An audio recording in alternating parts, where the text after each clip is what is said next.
Halo Sinekrip, balik lagi sama gue Rashid Hari yang kali ini bakalan nge-review film Indonesia. Tepatnya satu-satunya film Indonesia non-horor yang dirilis minggu ini, yaitu Surga di Bawah Langit. Karena jadi satu-satunya non-horor, jadi film ini tuh kerasa menonjol dan makin menonjol. Soalnya dia adalah cerita soal anak-anak yang dibungkus pakai musikal. Itu masih jarang banget di perfilman kita. Apalagi sekarang ya, di tengah serbuan horor yang tiap minggu itu bisa 2 film bahkan rilis dengan kualitas yang bisa dua-duanya tuh di bawah standar. Pada saat gue nonton, gue punya ekspektasi yang ya nggak tinggi-tinggi banget, tapi gue pengen banget suka sama film ini. Gue pengen banget nih duduk di sini sekarang review tuh bilang, oke, ini film yang bagus. Ya sayangnya nggak semua harapan bisa jadi kenyataan ya. Surga di Bawah Langit ini soalnya adalah film musikal, tapi kelemahan terbesarnya adalah pas nampilin adegan musikal. Ceritanya sih nggak nawarin hal baru ya. Soal kemiskinan, soal anak-anak yang tinggal di kemiskinan itu, ya coba bayangin aja Daun di Atas Bantal punya Garin Nugroho tapi dibikin versi lebih mainstream. Di sini kita bakal ngeliat 3 bocah dari area kumuh dekat TPA, tempat pembuangan akhir. Ada Ayu yang pengen ngikutin jejak emaknya jadi penari tapi dilarang.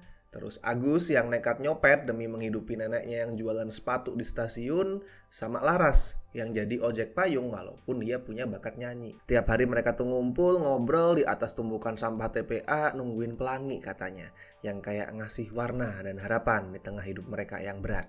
Ini film itu skripnya bukan ditulis sama orang-orang sembarangan loh. Ada Prita Gita Arya Negara yang jadi sutradara juga dan dulu bikin Salawaku. Terus ada Rio Silaen yang juga jadi aktor dan produser. Sama Rin Al-Ansyari, dia itu adalah penulis film pendek membicarakan kejujuran Diana. Bagus itu film. Gue langsung jatuh cinta pas pertama nonton waktu ngejuriin Piala Maya, dan film itu juga akhirnya yang menang. Kalau ada chance buat lo nonton, langsung sikat pokoknya. Nah, penulisnya tuh diisi sama orang-orang talented. Tapi pas 3 protagonisnya tuh ngobrol nih, ngomongin soal kemiskinan, soal nasib mereka yang kayak sial banget. Dialognya nggak natural. Lebih kayak apa sih, perspektif naif tentang kemiskinan gitu. Dari orang-orang dewasa yang financially secure, dan mereka berusaha maksain diri buat ngelihat kemiskinan itu dari sudut pandang bocah-bocah miskin. Dan gak berhasil of course. Tapi untungnya pemainnya tuh bagus. Jadi kekurangan-kekurangan di dialog tadi bisa ditambal. Muzaki udah gak perlu dibahas lebih jauh lah ya.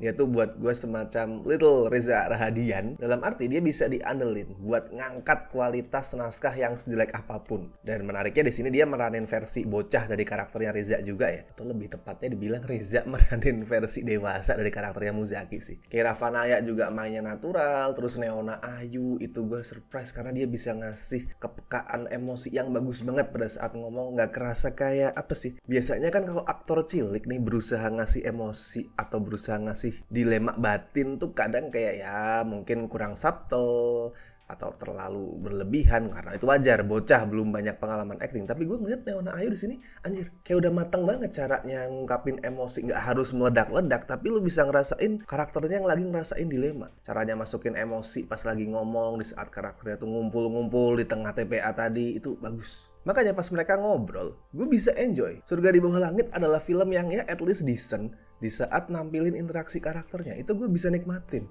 Tapi kualitasnya langsung jatuh tiap masuk ke musikal. Directing sama tata kameranya itu canggung banget, nggak pas diterapin di musikal. Karena kalau di musikal nih ya, tata kamera di film musikal tuh kan mesti nangkep banyak hal. Emosi dari adegan tuh jelas, tapi juga nggak boleh ngelupain tempo lagu. Ya lo lihat deh contoh terbaiknya ya. Ini bukan gue ngebandingin, tapi namanya ngasih contoh kan harus dari yang paling bagus. La La Land tuh. Damien Chazelle kan gak asal ngerakin kamera. Dia ngerakin kamera dengan cara ngikutin beat. Nah di sini kamera movementnya kayak gak memperhatikan semua itu. Terus juga harus nangkap koreografi tarian. Makanya kalau lu lihat film-film musikal, kamera movementnya cenderung lebih dinamis. Karena mereka berusaha nangkap koreografi tariannya. Tapi di sini bukan kesan dinamis yang kerasa. Soalnya kebanyakan shot yang dipakai justru statis. Ya, kayak ada orang nari, terus kita ngerekam buat dokumentasi.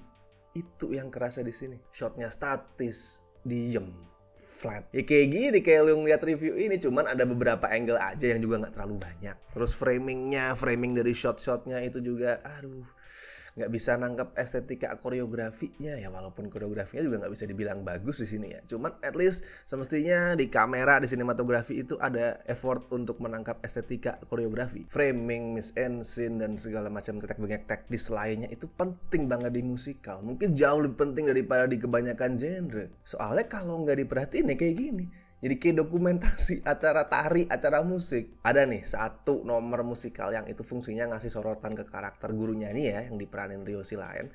Kayak tadi gue bilang, Rio Silaen ini juga jadi produser, aktor, penulis naskah. Ya simply Surga di Bawah Langit adalah vanity project-nya dia. Jadi gue gak bisa ya terlalu protes kalau ini kenapa dia sorotannya banyak banget sih. Ya sudahlah, pokoknya ini vanity project-nya dia. Di situ Rio nyanyi dengan ya sedikit tarian, terus ada beberapa penari latar juga pakai baju compang-camping soalnya meranin karakter miskin. Settingnya itu di ruangan gelap yang kayak studio yang gak dikasih estetika apapun. Jadi gue nontonnya bukan kayak nonton musikal, lebih kayak video klip murah. Gue bisa maklumin kekurangan-kekurangan lain. Contohnya nih ya CGI. CGI-nya bukan buat adegan musikalnya, enggak. CGI-nya itu buat masukin secara paksa iklan sebuah merek keramik di beberapa shot. Tapi gue fine. Ya udah, kita nggak tahu apa yang terjadi di belakang layar. Mungkin aja secara mendadak ada pemodal yang masuk, filmnya udah terlanjur diproduksi, terus ya mau nggak mau masukin itu pakai CGI, who knows. Jadi gue bisa memaklumi itu. Atau gimana Reza Radian, Acha Septriasa sama Andin yang jadi jualan utama di posternya itu cuma nongol sekitar 10 menit di akhir. Dan 10 menit nih gue buletin ya, mungkin kurang daripada itu, tapi pokoknya sekitar 10 menit mereka meranin versi dewasa dari 3 karakter utamanya dan cuma nongol di 10 menit akhir. Ya acting mereka jelas bagus ya, jelas. Tapi sebagai jualan utama di materi promosinya, yang gue juga nunggu-nunggu ini mana Reza Acha-nya. Itu ternyata baru nongol di belakang, bentar banget pula. Itu kerasa mengecewakan, mengganggu. Tapi sekali lagi gue bisa maafin itu. Apalagi materi promosi yang agak misleading itu kan bukan kesalahan kualitas filmnya. Itu urusan tim marketingnya nih. Jadi walaupun gue ngerasa ketipu dalam tanda kutip, ya gue gak bisa nyalain filmnya walaupun itu mengganggu ya. Itu semua bisa gue maklumin. Satu yang gak bisa gue maklumin adalah di saat Surga di Bawah Langit sebagai film musikal malah bikin gue berharap diilangin aja, kayaknya lebih bagus ya musikalnya. Di akhir tuh sempat ada harapan nih, sempat muncul harapan kalau film ini bakal ditutup dengan emosional. Itu pas Reza, Acha, Andin nyanyi lagu Pelangi punya Chrisye. Itu hangat ya, lebih karena lagunya yang emang bagus ya, bukan karena penggarapan filmnya. Tapi gue bisa merasakan emosi di situ. Gue udah pikir wah oke, endingnya emosional nih, cakep. Ternyata filmnya belum kelar. Masih lanjut lagi ke adegan mereka bertiga lari-lari di rel, yang itu sebenarnya juga bisa jadi ending yang bagus. Jadi relnya tuh bercabang 2 gitu. Terus di sisi kanan kita ngeliat Neona Ayu, di sisi kiri kita ngeliat Acha, dan mereka berdua berpaling ke kamera. Itu gue suka. Itu kayak nunjukin gimana karakter utamanya akhirnya tuh udah bertumbuh, udah dewasa setelah ngelewatin banyak cobaan di hidupnya. Itu cakep. Dan gue langsung mikir lagi, wow ternyata ini endingnya. Oke, lebih bagus nih. Lanjut lagi filmnya dong. Waduh, total tuh ada mungkin sekitar 3 titik nih yang sebenarnya bisa dijadiin ending dengan kuat. Tapi filmnya malah milih 2 encore buat endingnya. Encore itu lagi-lagi nampilin video klip murahan. Gue gak akan masalah kalau misal 2 video klip tadi ditaruhnya di kredit. Mungkin buat ngiringin tulisan kreditnya lah, atau jadi mid credit scene atau post credit scene, itu gue gak masalah. Tapi itu ditaruh di sebelum kredit, yang artinya memang didesain bahwa ini endingnya. Gue yakin banget kalau encore itu dihapus, Surga di Bawah Langit bakal ditutup dengan emosional. Dan semua kekurangan-kekurangan yang muncul sebelumnya tuh bakal bisa sedikit dilupain. Karena sekali lagi, ending itu bisa make or break a movie. Film bagus dikasih ending jelek bisa hancur. Sebaliknya, film jelek dikasih ending bagus bisa mendingan. Kalau skor buat Surga di Bawah Langit ya gue kasih 5,5 dari 10 lah. Ini film yang sangat disayangkan banget. Berpotensi bisa jadi penyegar, ngasih angin segar, fresh di saat isinya bioskop kita tuh horor-horor yang kualitasnya juga gak seberapa. Ya ini mending, nonton Surga di Bawah Langit tuh kerasa mending dibandingin horor-horor yang muncul belakangan ini. Tapi harusnya bisa lebih bagus. Gimana buat yang udah nonton? Apakah bisa enjoy sama Surga di Bawah Langit atau enggak?